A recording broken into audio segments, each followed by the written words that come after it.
Welcome to Roalesk Apex Hybrid. As far as our opening hand goes, we've got, yeah, we'll keep on this one. I like this. We've got Forest, Signet, Rogue's Passage, you got Managorger Hydra, Delay, and Arcane Denial. Yeah, this is definitely a keepable hand. We could ship it back if we wanted to, but I kind of like it. I was hoping for a blue source in our hand, but we at least an island or a land, but we'll definitely take a Signet. And then anything else, we're going to go and pass the turn over to our opponent. We're playing Roalesk Apex Hybrid. Flying and trample whenever Roalesk enters the battlefield, put 2+1 counters on target creature you control. Then whenever he dies, proliferate. And if you're keeping score at home, proliferate again. Kind of a tongue twister. Let's go Simic Signet. Sorry about that. I had a little bit of a hiccup. And then anything else, we're going to go and pass the turn. Playing gets Grand Arbiter Fart Monster the 4th. White spells you cast cost 1 less to cast. Blue spells you cast cost 1 less to cast. Then spells your opponent's cast cost 1 more to cast. So hopefully we can get rid of a Grand Arbiter. Our opponent's going to go telepathy. And so, yeah, they're going to be able to see our hand now. So they pretty much know what's going on.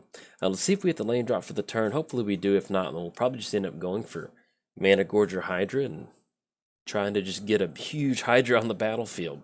So let's go Managorger Hydra. And then anything else, we're going to pass it over to our opponent. Now, unfortunately, we're running pretty good amount of lands in here. And I am running into a little bit of mana issues. So I may kind of bump the lands up in here. But I'm running the normal amount of lands that I normally run in a commander deck. So if we don't run into a few lands for some reason, or you think can't draw more than one card each turn. Okay, so Spirit of the Labyrinth is definitely going to lock us down. Let's see. Oh, there we go. Run into an island. So let's go island. And we are sitting at a 2/2 with Managorger Hydra. And if we wanted to kind of have some fun, I think I kind of like going Cackling Counterpart on Managorger Hydra. That does kind of leave us open to a board wipe. I kind of like that. Yeah, let's do that. So that's going to at least allow us to, if we want to make the trade with Spirit of the Labyrinth, we can. So we're going to add colorless mana to our mana pool. Let's go Cackling Counterpart. We're going to target Managorger Hydra. That's going to be an extra counter on there. Get down Managorger Hydra. And do we want to... Yeah, let's go and push in, because we do have some draw spells in here. We've got Fathom Mage. If they want to make this trade, I'm fine making this trade. We still have another copy of it on the battlefield. So at this point, if you're ever wondering why I don't, play something at instant speed, they basically know what's in our hand with this card. So I'm basically just kind of rolling it out and almost just kind of passing the turn. Now, one thing to notice is our opponent is not, well, we'll see. No, yeah, they simply pass the turn and do not get down Grand Arbiter Fart Monster. So we'll see what they've got in store. We do have at least 2 counter spells. And let's go Command Beacon. Do we want to try to go Fathom Mage? Or try to fight through double counter magic? Let's do this. Let's just go and push it with Managorger Hydra. Let's wait for our opponent to get down something, and, maybe we have more counter spells than they do or something like that. Let's go and swing them for 3. That'll knock them down to 24. There we go. So they will end up trading with Spirit of the Labyrinth, and we don't have any instant speed action, so that's fine. We'll get in for 1 damage, knock them down to 25, and we'll still have our token Managorger Hydra open. And I think at this point, our opponent probably didn't go for Grand Arbiter or Fart Monster because they wanted to hold up on Tameo. And the reason I keep calling them Fart Monsters is because I don't enjoy playing against them. But the other thing is that it looked like he was in a floating chair. But I found out that I think he's not in a floating chair. But whenever I used to make my thumbnails, when I had the name down at the bottom, now I always just go, for making a thumbnail for Roalesk, I just say Roalesk, but I would type in Grand Arbiter Fart Monster, and it was a really good placeholder, so that's what we were going for. So Sphere of Resistance, the spells are going to cost 1 more to cast. Do we want to try to jam a delay on that? Yeah, let's see if we can't stick a delay. I think that would be good. Now, actually, let's go Arcane Denial, because, I don't think we really want to play around that. So let's go Command Beacon, let's go Signet, let's go Arcane Denial and Sphere of Resistance. And the good thing about this is we're at least going to get 2 counters on Managorger Hydra, and if they want to counter that, then they can at least, well, they didn't, but at least with the Arcane Denial, we're at least going to cash in a card draw, and then we don't have to... They do get a little bit of card draw, but we don't have to play around a Sphere of Resistance for the rest of the game. So let's go and cash in 1 card draw off of Arcane Denial. But anyway, that's enough about Grand Arbiter Fart Monster. We'll talk about the deck. We run into Sky Diamond. Yeah, I said it's because he's floating, and somebody said he's not floating. I was like, oh, okay. Well, there you go. Stand corrected. Let's see what they're holding out for. Maybe they might be doing something during our upkeep. If not, there we go. Run into Green Sun Zenith. Do we want to grab any creature with Green Sun Zenith? I think at this point, let's just go and hold up delay, and let's just slow roll out some of our mana. So let's go Sky Diamond. That's going to make Mana Gorger a 3. It's actually going to make it a 4/4. And let's go and push in for a 4/4. It's going to knock him down to 21. And then we'll simply just go and pass the turn. Now, as far as this deck goes, one of the things that we're kind of doing in this deck, this is basically just kind of Simic good stuff deck. We've got a +1 counter theme in here. We've got some good value creatures like Fathom Mage and Chasm Skulker. We've got some Planeswalkers in here. We have Retreat to Kazandu. I think that's how you say it. That's another way we can kind of take advantage of that Proliferate trigger. One of the other things that you definitely want to keep in mind, Terminus. Put all creatures on the bottom of their library. Yeah, with them completely tapping out for that, I think we go for delay. That's we can get around that. Yeah, I think that, yeah, I'm fine with that. So let's go delay. That's going to get rid of Terminus. That's going to give us 2 extra counters, and that's going to make it a 7. There we go, make it a 6/6, and then we can still swing across it. We can actually go Tameo unchecked, and we can just get down Tameo and try to keep and lock down one of their ooh, especially run into Soul Ring. So let's go and swing in for a 6/6. That's going to knock them down to 15. And then once we get this Atamio effect on the battlefield, that'll really allow us to kind of keep one of their lands on lockdown. Oh, we should have gone Soul Ring and Tamio first. I'm sorry about that. I'm so used to playing stuff on our second main phase, so that's definitely a that is a misplay on my part. So sorry about that. We could have got in some extra counters. So let's go Tamio.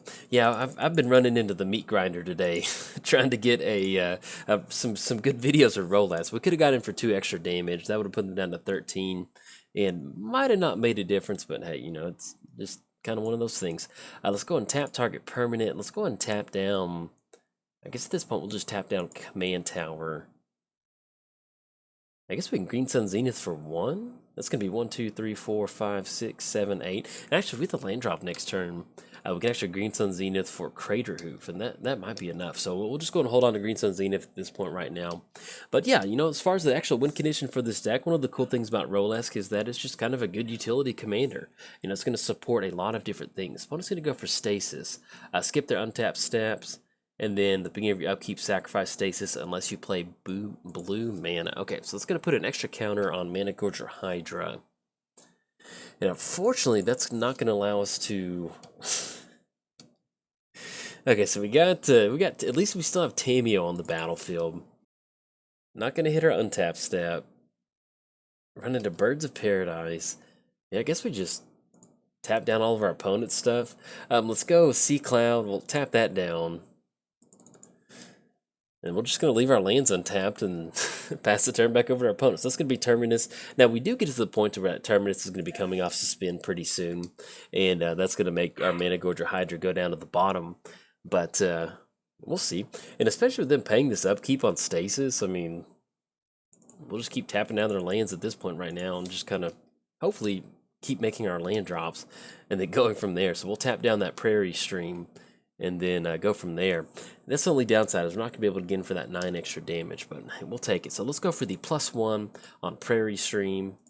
Now at this point, they're simply just going to have to sacrifice Stasis. So that's going to be them tapped out. We get to untap all of our mana. That does end up going for the suspend ability. I think they have to pay. They still get to cast it for free. But yeah, you know, with Roalesk, that's one of the cool things, kind of like the Gitrog monster, Muldrotha. It's just a good value commander. It's going to support a lot of different things that you want to do. And you are in the Simic color, so there's a lot of +1 counters, a lot of proliferate. You can definitely go Infect if you want to go with Roalesk. There's just a lot of different ways you can take it. And then let's see. So we'll still probably end up going Tamio. And sorry if you heard that bark. That was my dog Sturgill. He wants me to go out there and play with him. We just took him for a walk not that long ago. So hopefully he'll be getting sleepy sometime soon. And let's see. Run into Tropical Island. Okay. Let's go Tropical Island. So that's going to be 1, 2, 3, 4, 5, 6, 7, 8, 9. That's going to be 9 total mana. And we go Fathom Mage. It's going to be here. Yeah, I think I kind of like going Fathom Mage into getting a little bit of card advantage going. So let's go Fathom Mage. We'll tap down one more colorless mana. It's going to be Rogue's Passage. Let's go Fathom Mage. Let's go for Herald of Secret Streams. We're going to have Herald into the battlefield. That's going to get the Evolve trigger. Allow us to draw an additional card. Make it a 2/2. And we run into Breeding Pool. And let's go for the +1. Tap target permanent. I think we're still going to keep... We'll tap down Command Tower? Yeah, let's go and tap down Command Tower. And... because I think technically they didn't have their next untap step, so that's still going to be 3 lands. Yeah, let's just go and go Birds of Paradise, because that's going to leave us open for a Crater Hoof line of play to go for. Yeah, I like that. Anything else, we'll go and pass the turn over to our opponent.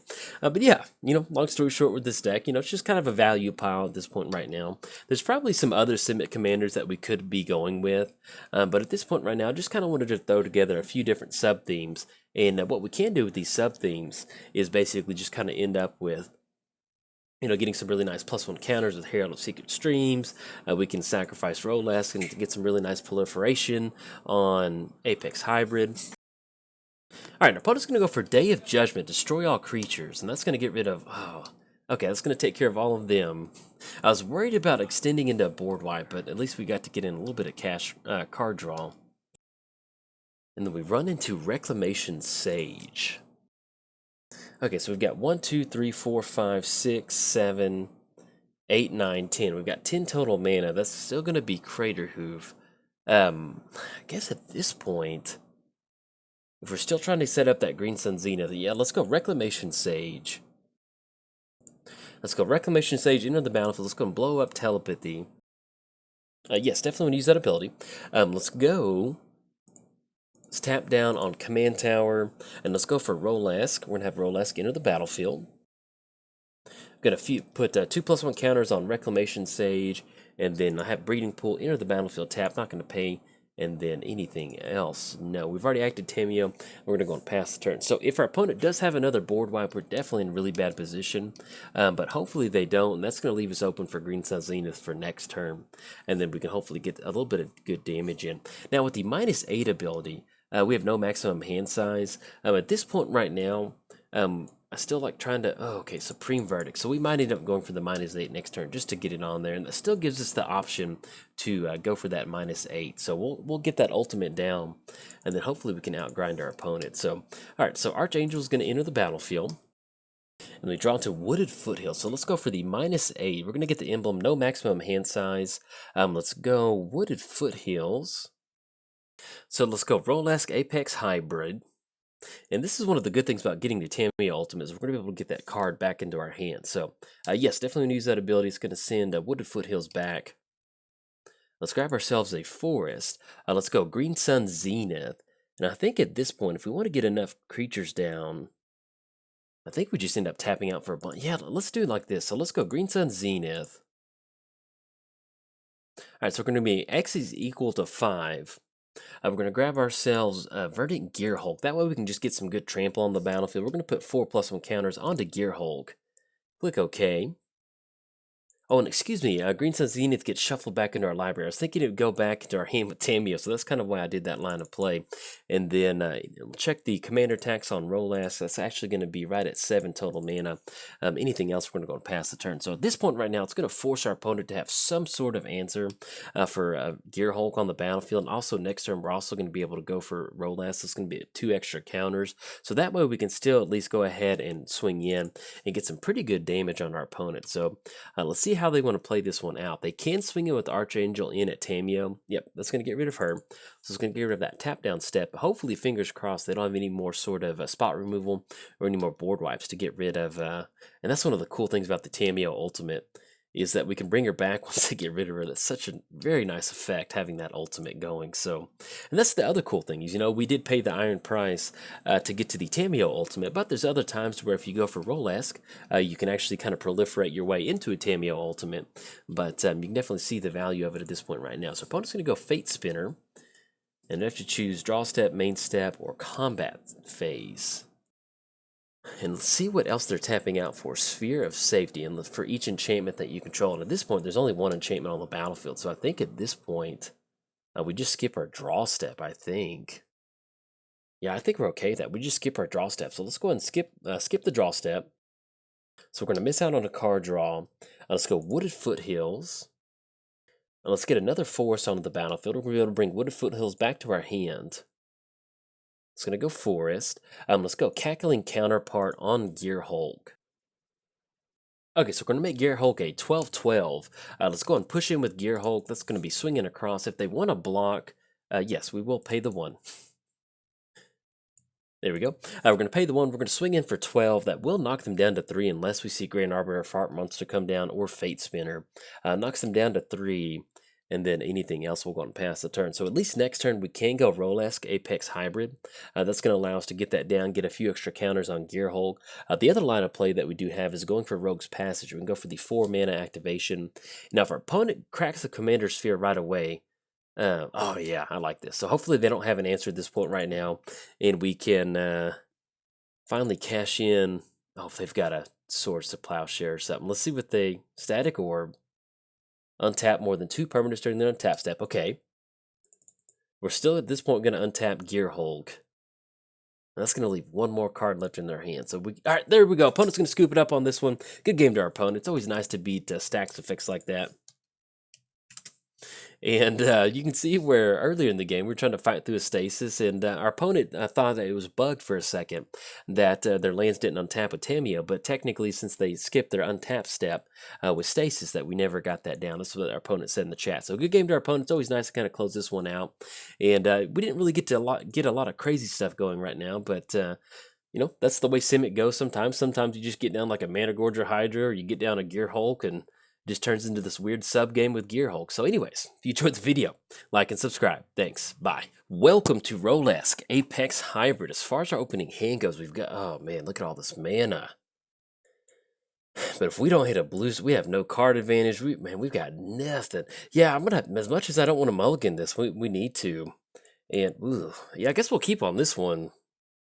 I mean, that was a really nice start, but if you have a nice opening hand and nothing to do with it, it's not that good. So we'll go and hold on to this. We've got a sacrifice spell for, yeah, we'll keep on this. See what the scry is on top of our life. Hopefully the scurry treats us well. Another 4. Yeah, well, I mean, it's I'd rather put it on top than not make our 3rd land drop. So we'll grab that.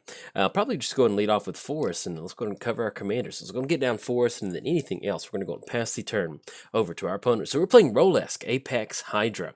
I'm pretty sure that's how you say it. I looked up one video before this started, and that's how they pronounce it. So hey, that's what we've arrived at. Whenever Roalesk enters the battle, I keep wanting to say Rolex too, which is really hard.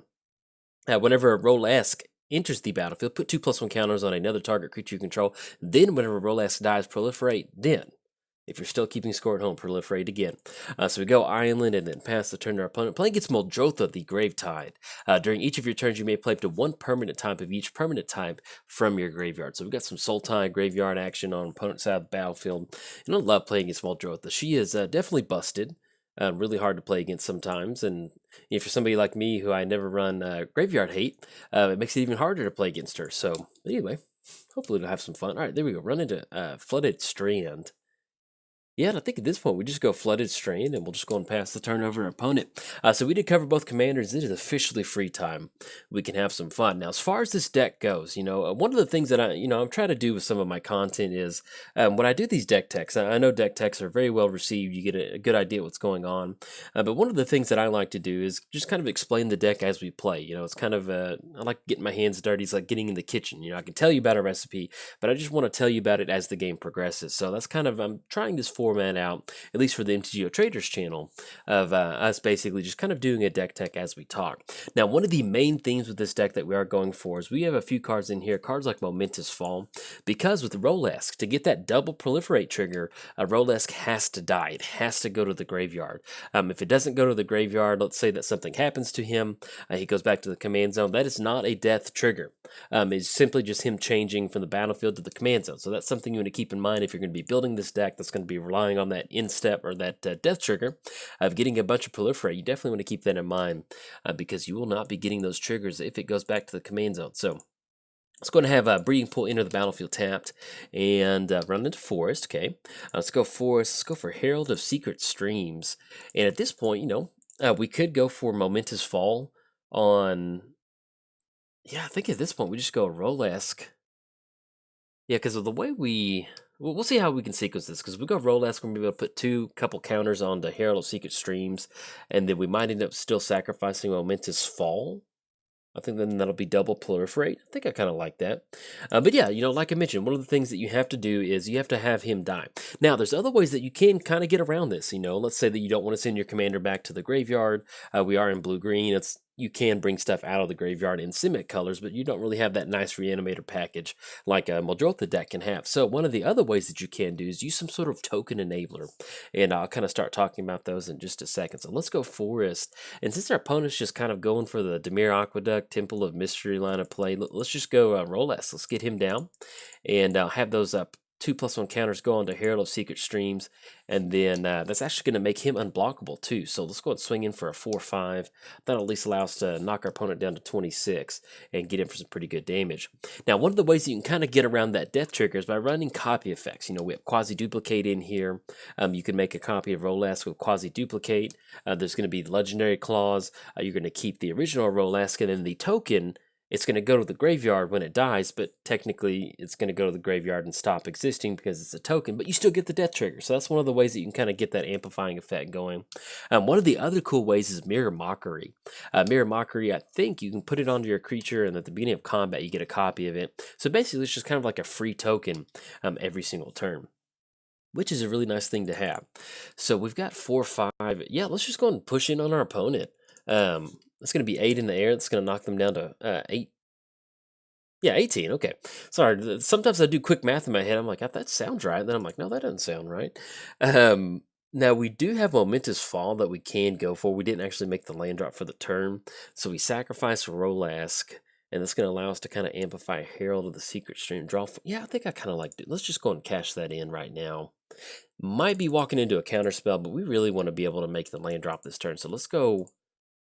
Now, do we want to send him to the command zone just already? That's just simply just going to be for card draw.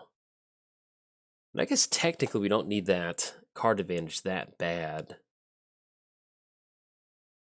Let's do this. Let's go Trollbred Guardian. And that way we can just really kind of start swinging in our opponent. Because one of the other things, the more that I thought about it, if we go for Momentous Fall, and if we just wanted to get 2 proliferate triggers on Herald of the Secret Streams, it's not that fun. So I think at this point, we're going to try to start putting some good pressure on our opponent. And one of the other things that we do have in here is we kind of have a counter sub-theme in here. Now, when I say sub-theme, it's just kind of having creatures that each creature you control with a +1 counter has trample. Each creature with the +1 counter can't be blocked. I'm pretty sure we have another creature in here that gives them flying, I thought, unless I'm thinking of something else. But anyway, you get to run some of these cards in here, and basically the core concept of this deck is it's just kind of a value deck. The good thing about Roalesk is that he is just kind of a good enabler. He's going to enable whatever you want to kind of build your deck towards. You're going to have that proliferate trigger when he dies, and you're going to get those 2+1 triggers, so you can go Simic Hydras, you can go Simic good stuff, you can go Simic into the battlefield, dumping counters on your creatures. It doesn't really matter. It's kind of like Muldrotha, she just enables you to kind of get a lot of good stuff going on the battlefield at once. And that's kind of what Roalesk is. He's not the most powerful Simic commander. There's probably other things you can do out there. But it is an interesting way to kind of, we got Worm Harvest coming down.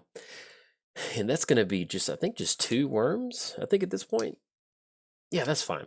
Because what we can do is we can go for the Adapt for 2, and that's going to give the Trollbred Guardian Trample. That's going to make it a 7. And I love this card.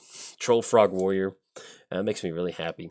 So at this point, we're just simply just going to keep the damage up on our opponent and keep swinging past him. I kind of like, God, Eternal Ronus. I think we set this up for next turn. Yeah, I like this. So let's go for the adaptability. It's going to be adapt. That's going to make it a 7/7 unblockable, and we still end up going for Lana War Elf. So we're going to get down Lana War Elf, and let's just go and push in on our opponent. That's going to be 8. That's going to be 15. That's going to put them all the way down to 3. So yeah, I kind of like this swing. But you can see earlier where, I was kind of debating over the Momentous Fall that we could end up going for. It's perfectly fine just to kind of get a few counters going, a few of your creatures. One thing that we can do with Mystical Tutors, grab that token enabling spells that I was talking about if we really wanted to kind of get some of these proliferate triggers going. Because then once you have Trollbred Guardian with those proliferate, that is pretty brutal. I got worried we were going to see Toxic Deluge, but I was like, that's not going to do much in this board state. And ooh. Okay, opponent's going to go for Ugin. Uh-oh. Now they go for 5 and catch the entire board. Do we want a Mystical Tutor for anything at this point right now? Okay, all right, so we've got ourselves a game. All right, so that's going to be Ugin. That's going to go for the -X, and that's going to clear our entire board out. All right, they're going to swing in first. I was like, maybe they pass the turn and forget to activate Ugin, but we wouldn't be that lucky. So we're going to let them get him for 27. I didn't block with Lana War Elves just in case for some reason they plus up on the 3. I'd rather have a mana dork, but more than likely we're going to see X equals 5 off of Ugin. So it's going to clear the entire board out. Now, like I mentioned, we do have Mystical Tutor, but I think at this point, I don't know if we really want to end up going for Mystical Tutor. They're going to have that creature. It's almost like we need a hasty option, but there's just going to be instant or sorceries that we can go for. So I think at this point, we'll just go and let that Mystical Tutor kind of stick around in our hand. We could go Cyclonic Rift if we wanted to bounce that back to their hand. Wouldn't be the most interesting line of play to go for, and it also gives them the reset option too. So yeah, I don't think we want to end up going for that. Okay, so we draw into Zagana. And we have no creatures with a +1 counter on it at this point right now. So we pretty much want to end up going for Momentous Fall. And one of the best ways that we can end up going for that, we can go Zagana if we want to. We can try to adapt next turn. That's going to give it Trample. Yeah, let's go Zagana, because worst case scenario, I kind of like God Eternal Aronis in this one. Enters the battlefield, we're going to double its power and toughness. And once we get down Zagana, that's going to allow us to at least get her down. If we hit the lane drop for the turn, next turn we can go for that adaptability. And that'll at least allow us to kind of push in our opponent. And with the Ugin ability, they can either go for the +2 to Zagana. It's not going to do anything. And if we end up getting that trample damage, or at least get that +1 counter onto Zagana, it's going to have trample, and that'll whatever they kind of get down. Now, if they end up getting down Muldrotha, that would be hard for us to push past, but it'll be adapt for 4, and that's going to be 8, 6. That'll be 2 coming across, so we'll kind of see what we want to do, and especially if we end up getting the adaptability. All right, opponent's going to go for the +3, targeting ourselves, putting us down to 24. But yeah, one of the other cool things about this deck is, with it being kind of a Soundy Simic Alarms value deck, is that we do have a couple different Planeswalkers in here. So once we go Planeswalkers, spells your opponent's cast that target a creature or Planeswalker you control cost 2 more to cast, and then create a blue wizard creature token. Okay, all right, so that's going to be probably going to see the -2 come down, and we'll see if they end up going for that. And they've only got 4 cards left in the hand. But one of the other cool things is, if you're running Planeswalkers in your Roalesk deck, is that you can, once you sacrifice it for something like Momentous Fall, you can use that to kind of get that really nice proliferate going on Planeswalkers too, especially if you're new to Magic and you didn't know that you can proliferate on Planeswalkers. That is some really nice magic. Always nice to know about that. So let's see if we keep our fingers crossed for that land drop. Yeah, Mystical Tutor's not going to get anything done. So let's see, come on. All right, so we run into Life's Legacy. That is a bummer. We can't go for Crater Hoof. And then once I go for the -4 on Ugin, that's going to get rid of all of our creatures. What we can try to do is simply just slam Ronus and just start swinging at our opponent. Yeah, because it's going to be adapt for... Yeah, we can't do that. So, let's still go and push in. We're at least going to force the wizard token to block. So we're going to go swinging in our opponent. That's going to be a 4/4 coming across. We're going to have to see the wizard token block. They can't go for the regenerate off Yavimaya Hollow. So that's another option they go for. But we'll see if they want to spend that mana for that token. Okay, so they will end up regenerating the wizard. And then, I guess if we just want to make the land drop, we could go for Life's Legacy. That's going to be 4. I think we need to do that. Yeah, because the longer we sit back and just wait, it's not going to be good for us. So we're going to go and sacrifice Zagana. And that's going to allow us to draw 4 more cards. And we're mainly hoping to... Oh, don't hit the land drop. But we got some good stuff. We got Primordial Hydra. We have Tameo. And then Cackling Counterpart. But that would have been nice to hit a land. Anything else, we're going to go and pass the turn to our opponent. So we do have to discard a card. And I think at this point... I feel like Tameo's good, but, tapping down these creatures, it's not going to do much at this point right now. But we should probably still hold on to it if we want to tap down one of the wizard tokens or something like that. Yeah, let's go and get rid of Master Biomancer. That's definitely one of the really nice cards in here that we do have. It's always fun to go Master Biomancer. But at this point in the game right now, if we're trying to close our opponent out from 3, we don't really have any trample. We might as well just kind of wait for if we can build up a little bit of a better board state with Crater Hoof and then start swinging in. Now, one of the cool things about Primordial Hydra is that if we can get this down, The only downside is that makes it a really easy target for Ugin, but one of the cool things about Primordial Hydra is that we're going to be able to get some really nice amplifying tokens on there too. So that's something else that we can slowly get down. And if we want to try to keep Ugin in check, we can actually just tap out for a little bit of a Primordial Hydra. Oh, Birds of Paradise. Okay. So we're still missing our land drops. And then even if we end up going Primordial Hydra for 3, that's going to allow them... Oh yeah, we need to do something with Ugin. I think if we're trying to get ahead on mana, I think what we might as well just end up doing is just going Birds of Paradise. Yeah, because we're missing land drops. We've got to get some sort of mana going on our side of the battlefield. And then we can still leave up Cackling Counterpart during our turn. So let's do that. So we're going to leave up Cackling Counterpart. We're going to make a copy of Birds of Paradise. And then that way we can at least go for Primordial Hydra, I think, if we get a few more extra tokens on there. Or if we end up getting down God Eternal Ronas, that'll at least allow us to kind of... make sure that we try to keep this Ugin in check, because we want to make sure that it doesn't get to that -10, and it just doesn't make them to where we finally develop a board state and they simply just exile everything out of our hand. So let's see what they get down for the turn. All right, opponent's going to go for the extra wizard token off of Kasmina.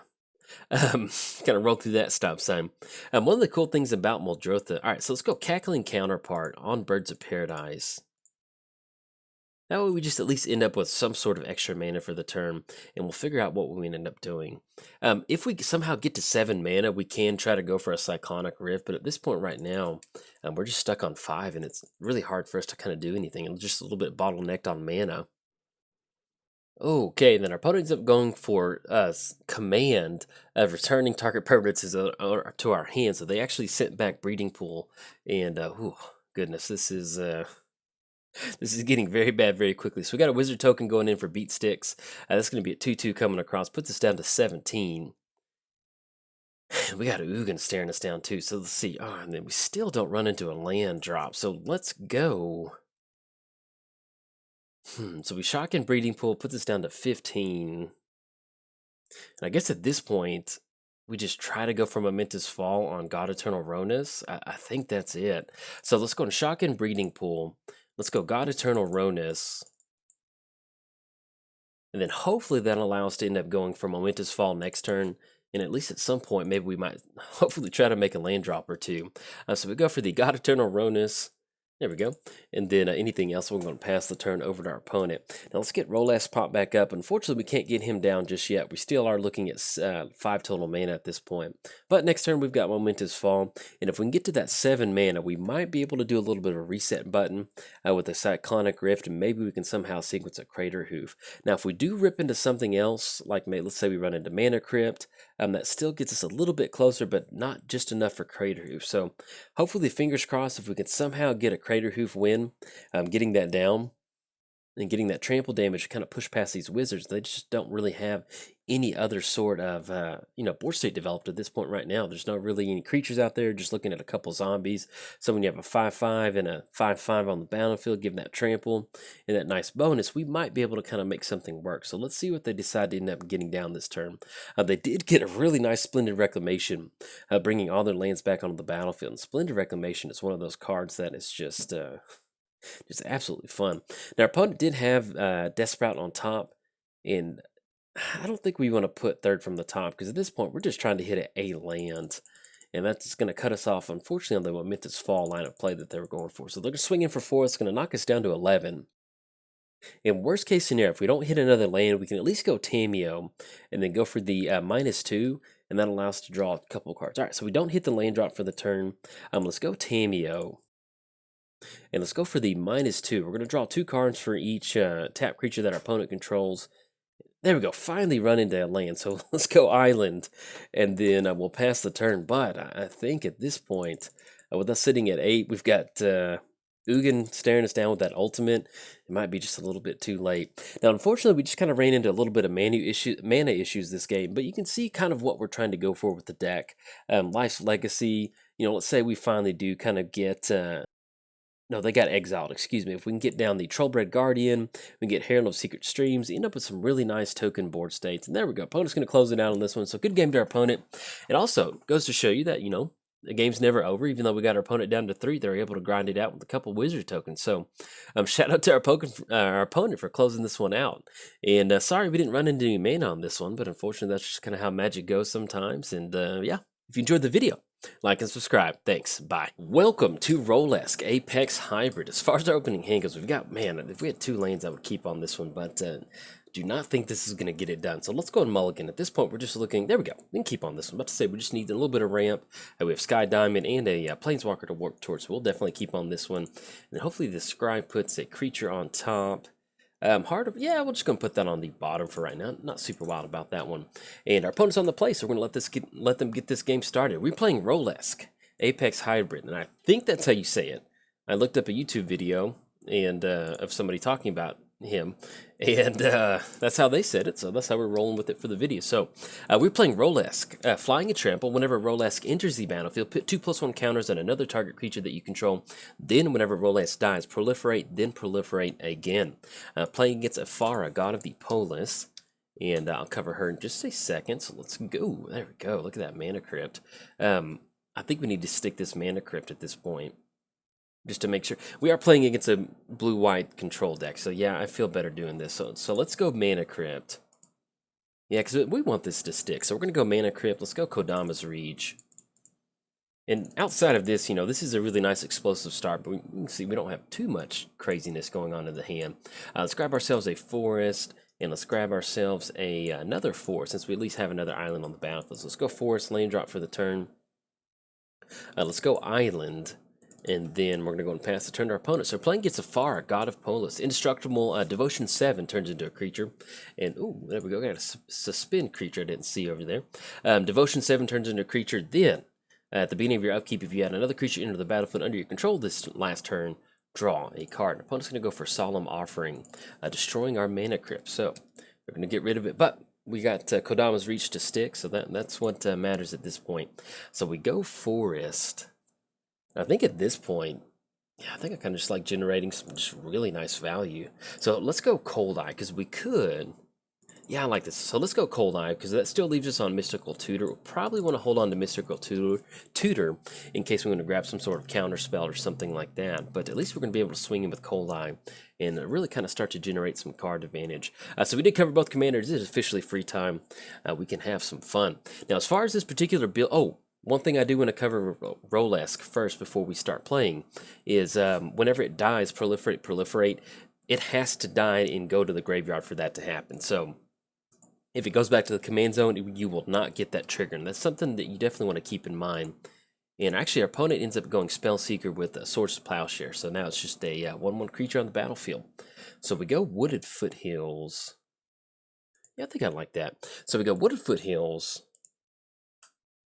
And then we go Guruk Wildspeaker. Yeah, we'll grab Tropical Island, Guruk Wildspeaker. Let's make 1, 2, 3. And we can go for the +1. Untap up to 2 lands. That's going to allow us to go for Sky Diamond. There we go. And we'll see what we're going to end up grabbing with Mystical Tutor. While they're tapped out right now, we might want to just grab something like Pull from Tomorrow. They will see that coming from a mile away, though. But if they tap out next turn for Ephara, or they don't leave up enough counter magic, then we might end up going for that. Now, they will have Riftwing Cloudscape coming off of Suspend. If they want to bounce Guruk Wildspeaker, they can. Won't hurt us too bad. But we'll decide what we need to be going for with this Mystical Tutor. All right, they're actually going to bounce a Breeding Pool back to the hand. So I think at this point, we'll just go and float that blue mana, and then we can just make the land drop next turn. We've got more than enough mana rocks to still, you know, not be that bad from a land drop. Now, one of the things that we can grab with Mystical Tutor, we can use that for Cyclonic Rift, but our opponent's not off to a crazy start. So what we can end up doing is, you know, if we need to grab something like Pull from Tomorrow to kind of gain some really nice life, not gain some life, but draw some really nice cards, we can also use it to grab Green Sun Zenith. That's another option that we can end up going for. And our opponent's going to be able to cash in a card draw. Do we want to end up going for something right now during our upkeep with Mystical Tutor? You know, let's just go and hold on to Mystical Tutor. So we're going to get that life gain from Ephara. And I think what we want to actually end up doing is just going for Roalesk. And we'll get him down and still be able to kind of, in somewhat, kind of protect Guruk just a little bit. So let's go for Roalesk. We're going to have Roalesk enter the battlefield. Let's get down Breeding Pool. Have that come into play tap. Not going to pay 2 life. And let's go for the +1. We're going to untap Breeding Pool and untap Tropical Island. So that'll still give us another opportunity. And I still think going for Pool from Tomorrow is going to be the difference in this one. Our opponent's got off to a pretty hot start. They had Spellseeker, Swords to Plowshare, and typically in your control matchups like this, if you can stop card advantage, that's what's really going to allow you to win the game. So if we can resolve a really nice Pool from Tomorrow, that's going to do exactly what we need to do and just kind of refuel our hand. In fact, I think, yeah, let's see if we can't get this to stick. So let's see how they decide to swing. All right, no swinging from our opponent, and that's just going to leave 2 cards left in their hand. So let's go for this Mystical Tutor. If they've got a 2-mana counter spell, they'll definitely want to burn it on Mystical Tutor. They might wait for us to completely tap out for something, but let's grab this Pool from Tomorrow. That's going to go on top, and we're at least looking at 1, 2, 3, 4, 5. We're looking at 5 cards that we're going to be able to cash in, so I really do like that. And if we want to, instead of just completely doing it for our turn, we can actually do it during their upkeep before we get that portal trigger. So let's go Island. And, well, actually, we can just generate a little bit of extra with... Yeah, I think I actually kind of like doing that. So let's go double Island. Let's go for the untap ability. We're going to untap our other 2 islands. Okay, and then let's just go for this Pool from Tomorrow. They've got a counterspell. They've got it. And, being able to draw 7 cards sounds like a pretty good plan. We will have to discard 1, but if this sticks, then we'll definitely... Oh, look at that. All right, so we need to discard a card. I think we'll get rid of a Moss Diamond. And we're, not that we weren't in this, but we're definitely in it now. So let's go and push in. Actually, I think we're going to hold on to Roalesk, I think, at this point. Because one of the ways that we can win with this deck is that we do have Crater Hoof, so we can go for some sort of kind of Stampede-style effect by getting a bunch of creatures on the battlefield. And you can see, once we get down Lana War Elves, we go Mana Gorger Hydra, we go Master Biomancer. That's really going to allow us to end up with some... Oh, send it back to the hand. Okay. I guess at this point, we'll just go ahead and get rid of Island, because I just really like dumping our hand next turn. So our opponent's going to have Portal. That's going to allow them to cash in an extra card draw. Unless they vote for Carnage, but we're not going to vote for that because we like what we've got going right now. Let me just make sure I'm doing this right.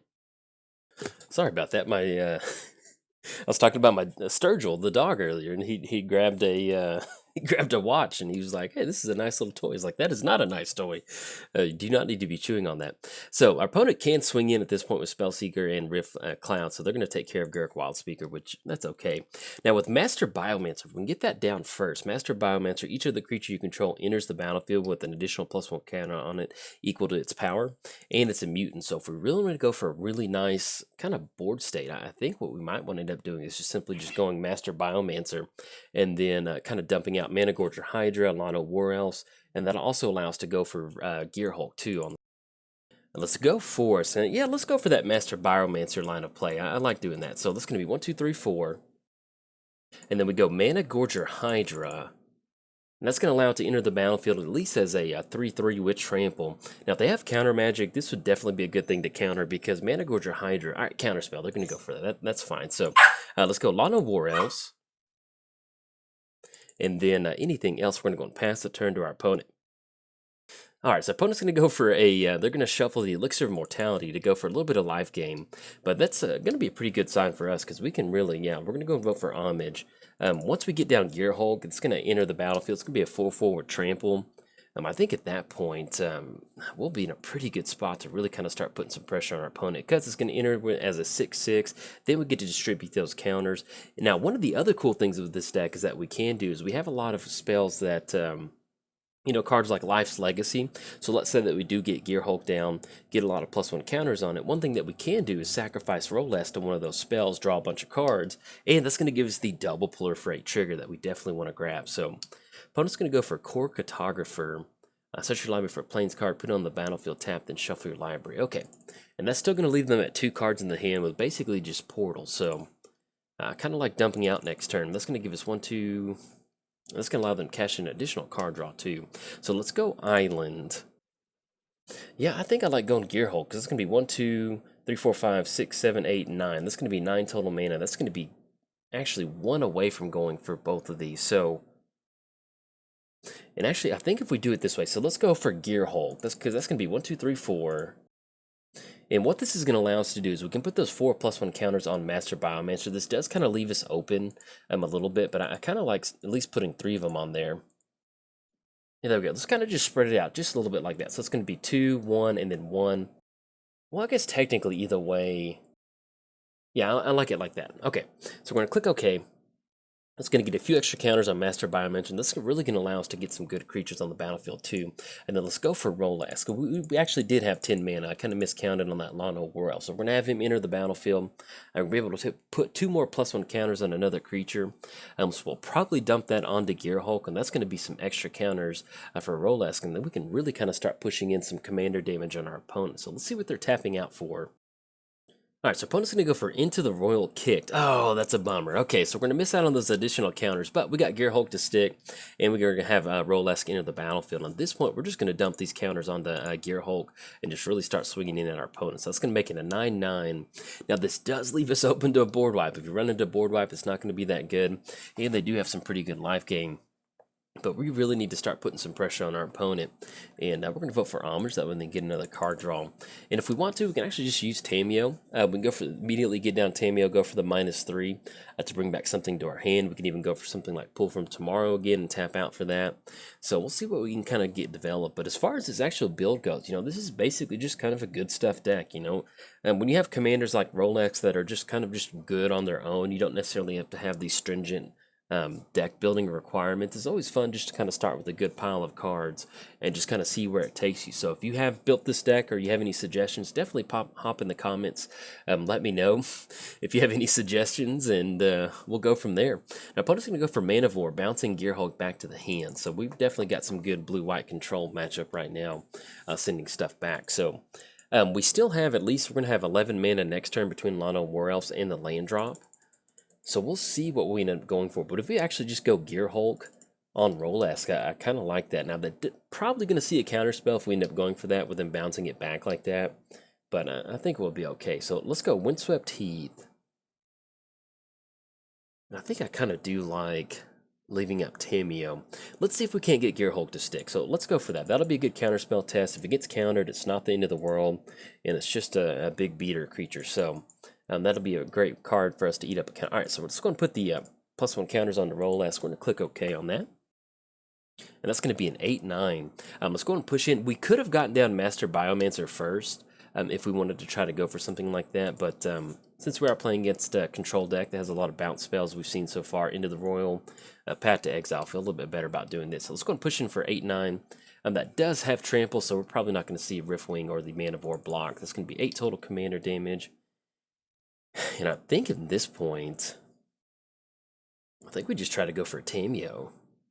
Kind of like that. Yeah, let's go Tameo. That's going to be blue. And we'll still go ahead and leave up a Lano War Elves. That way we can just have a blocker to kind of protect Tameo. Let's grab ourselves a forest. Let's go Tameo. And the other thing about, not getting down something like Master Biomancer and going for Tameo is that if they got a counterspell, they'll want to use it, but at the same time, we're kind of diversifying our threats. If we just simply get down Master Biomancer, get a lot of other things down, then our opponent just goes for a board wipe and we're not sitting good. So this way we can at least get down Tameo, and if they do have a board wipe, it's not going to be the greatest thing for them to go for. Let's go tap target permanent. Let's go ahead and tap down. I think at this point, we'll simply just go and tap down with Winged Clouds, I think. Yeah, that'll be good. All right, so we're going to go and tap that down. Now, we do kind of get into this position to where if they want to swing to a Skull Clamp, we might let that go through because we just don't really want to crack the seal on them getting to draw 2 cards. So we'll kind of see how they decide to swing in. And then, I'm sorry, it sounds like a barnyard over here. So if you don't know, I've got a cat named Dorothy, and then we just got this dog named Sturgill, and so they just haven't been. They've been trying to get along, and she has a lot of kitty anxiety about the dog coming in here. So the dog left the room, and she wanted me to pick her up and put him in my lap. And when I picked her up, sometimes she gets kind of like worked up, like he's still in here or something like that. So now our opponent, we did see Fleece Mane Lion from our opponent, so that does turn on Devotion for Ephara. So we'll see if they get that down, because that kind of popped up really quick. And let's see what they're tapping out for right now. Duplicate. Okay, so they're going to be able to go for that Roalesk. And this is, we're running into the blue-white control meat grinder right now. See who they decide to choose with Duplicate. Alright, so I'm going to go for Roalesk. That's going to exile that creature. Luckily, we just have a ton of mana. We can at least still kind of recast Roalesk and start swinging in. The other thing that we'd probably want to do is get a few counters on Gear Hulk and just kind of start pushing past our opponent. But we reached the point where that portal left unchecked, being able to draw an extra card, Ephara getting that extra trigger, drawing some cards. You know, like I mentioned earlier, whoever gets the more card advantage is definitely going to win this one. So it looks like our opponent's really kind of going full steam ahead. Okay, so they're swinging in 3-1 at Tamiyo. We're going to go and let that stick because we don't want to cash in Skull Clamp, and we still want to hold on to Lana War Elf. So they're going to swing in, knock Tamiyo down to 2. And I guess the only thing that we could really try to go for at this point, just to really kind of help us push past, is going to be something like, ooh, Hydroid Crisis. That actually works out really well. Let's go for the +1. Because even if we tap down one of their creatures, yeah, let's go and go for the +1 on Core Cartographer. That's going to make it to where if they want to bounce it, they're going to have to re-equip Skull Clamp. And let's just tap out for a really nice Hydroid Crisis. Yeah, let's do that. This is going to be blue-green. If we end up losing Tamiyo on this one, that's fine. Now, the good thing about Hydroid Crisis is that that's going to be 8. Actually, we'll do it like this. The good thing about Hydroid Crisis is that this is a cast trigger, so even if they counter Hydroid Crisis, we do lose an 8/8 flyer in the air, we still get that life gain, and we still get that card draw, so we'll definitely take that. And it's always nice to have an 8/8 flyer with trample in the air. Love Hydroid Crisis, one of those cards that got spoiled in the most recent set, and I was like, hey, well, that is a good card. All right, so we run into Lano Disallowed, Brainstorm, ooh, Evolution Sage. So if we get down Evolution Sage, it's really going to allow us to kind of start getting some really nice proliferate triggers. So let's go Lano Warborn, and then anything else we're going to go and pass the turn to our opponent. In fact, while our opponent's doing stuff, I may just take a quick break to drink some water real quick because my voice is a little bit hoarse. Okay, an opponent cracked a Myriad Landscape.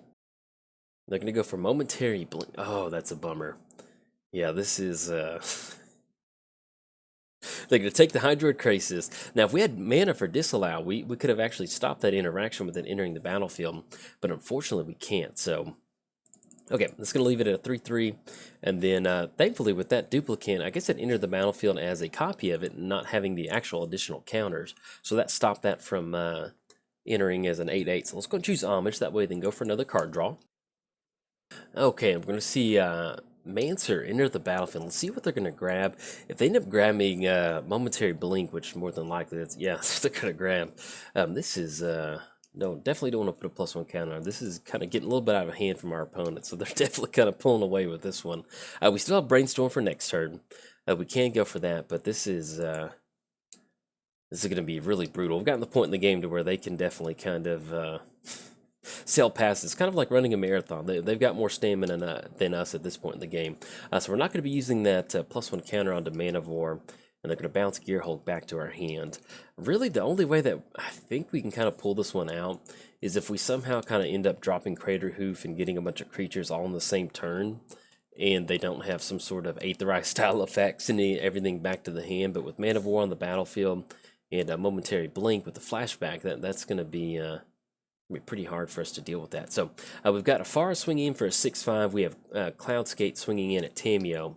So we're going to let that damage come across. That's going to put us down to a 27. That's going to be 6 total commander damage. And then let's see what we draw into for the turn. So they're going to draw another card, random creature. Oh. All right, so we run into Crater Hoof. So if this is our out, we just basically just need to get creatures on the battlefield. Pretty much. So let's go Master Biomancer. And this is not looking good. They've got 9 cards in the hand, but this is basically our only out right now. Since we drew into Crater Hoof, we're going for this. So we're going to go Master Biomancer. We're going to go for Lana Reborn. Yes, definitely want to move a counter onto that creature. Let's go Evolution Sage. And that's going to still put us at... And I think we still need to leave up Disallow. That's, well... Yeah, because even if we go for Gear Hulk, that's going to be us completely tapping out. So let's just do this. So let's just simply going to go ahead and pass the turn. We're going to get that haste option with Crater Hoof next turn, and we get a few extra counters with Master Biomancer. Then fingers crossed, hopefully we hit a land drop for the turn, and that'll allow us to kind of draw into something else. But at least I feel pretty good about going for Disallow. So they're going to go for White Mane Lion, and let's see who they decide to target. And I think if we want to kind of... So they're going to have to return a creature to their hand. And I think at this point, yeah, let's see if they've got a counterspell. I kind of like going for disallow on this. Well, they still have momentary blink. Yeah, we'll go and let this go on through. So they're going to go for the white mane lion trigger. Let's see who they actually return white mane back to their hand. So they're basically just going for a card draw. Now, what we can do, Crater Hoof is going to be 8 mana. That's going to be 1, 2, 3, 4, 5, 6, 7, 8, 9, 10, 11. So we actually have just enough mana to leave up Crater Hoof and Disallow. That's going to be +4, +4. They've got a pretty good chunk of creatures on their side of the battlefield, so we'll see if we can get this to stick with Crater Hoof. But the other thing that we can do is we can try to go for a Brainstorm at our end step, and then that way we can at least, get a little bit of card advantage with Brainstorm, and maybe they have another counter spell. But look, we got 12 cards in the hand and like 12 mana open, so if you're keeping score at home, you can definitely check the "this is not looking good" box. But you can see where, we got some pretty good stuff going on our side, but we just couldn't outvalue our opponent. Enters the battlefield, look at the top 3 cards of your library. Okay, have that enter the battlefield. About our only thing is if they just get real strapped on blue mana, because sometimes that does happen where you just have a ton of cards and your opponent's not really doing a whole lot on their side of the battlefield, and you just kind of want to start deploying a lot of threats to try to close the game out. Maybe we can get them to kind of bottleneck on blue mana. So that's what we're going to keep our fingers crossed at this point right now. Okay, so let's go for Brainstorm. And my hopes is with this Brainstorm, this is going to get some sort of counter magic to kind of fly out of their hand. All right, there we go. And actually, let's go and put a Merfolk Skydiver back. Actually, that'll be a creature we can end up going for. Let's go Chasm Skulker. And then let's put Gear Hulk back on top of our library. So I'll put both of those back on top. We can at least get down Ancient Tomb. And we're simply just going to have to go for it at this point right now. So we go Ancient Tomb. That's going to be another Proliferate trigger for all of our creatures. That's going to get another one on Master Biomancers. There we go. Click done. So that's going to make 7, 6, 4, 4. That's going to give us 1, 2, 3, 4, 5, 6, 7, 8, 9, 10, 11, 12. That's going to give us 13 mana. That's going to be Crater for 8. So let's go Merfolk Skydiver. That way we can get down Merfolk Skydiver, put a +1 counter on another creature that we control. We can put another one on Master Biomancer. Or do we want to divert? Yeah. Because we'll probably see momentary blink. Yeah, let's do it. Let's still just, if we're going to go for it, we're going to go for it. So we're going to put an extra counter on Master Biomancer. And let's go Crater Hoof. And that's going to be 1, 2. So we're going to have Crater Hoof enter the battlefield. If this sticks, we're good. We still have to watch out for momentary blink. We're going to get a lot of damage trampled out among our creatures. And let's see what this is going to be. Okay, so they're going to go for Vincer. Let's see what they're going to return with Vincer. Return target. And let's go for Disallow on Vincer. And like I mentioned, this is basically our last line of play that we're going to be able to go for. They've got an answer for it. They've got an answer. But you can definitely see what this deck is trying to do. We'll probably see the counter spell now. But, you swarm the board with some good value creatures, cards like Master Biomancer. And unfortunately, we never really saw the cards like Life's Legacy or... oh, that's a bummer. Okay, good game to our opponent. Yeah, we've seen enough. I'm going to toss... Well, we'll go and let it go on through. But this is pretty rough for us to beat on this one. They're going to be able to bounce Crater Hoof back to the hand and then use the... go for the momentary blink to bring that back to, or just hold on to Ghostly Flicker. And nothing has trample at this point, so we'll still just go and pass the turn. But being on what they end up going, because they actually have the momentary blink Mancer kind of line of play that can basically just kind of lock up. And oh, Ghostway. Okay, we'll let them do this last turn, and then once they send everything back to the hand, then we'll just to go and scoop it up. Good showing by our opponent. If you want to build Ephara, you can see how crazy it can be sometimes, getting all these enter the battlefield triggers. You can see just bouncing a ton of stuff back. But yeah, if we'd maybe hit something like Life's Legacy earlier in the game, or something like Greater Good, we could have been sacrificing some of our creatures, gotten some really nice proliferate triggers with Apex Hydra.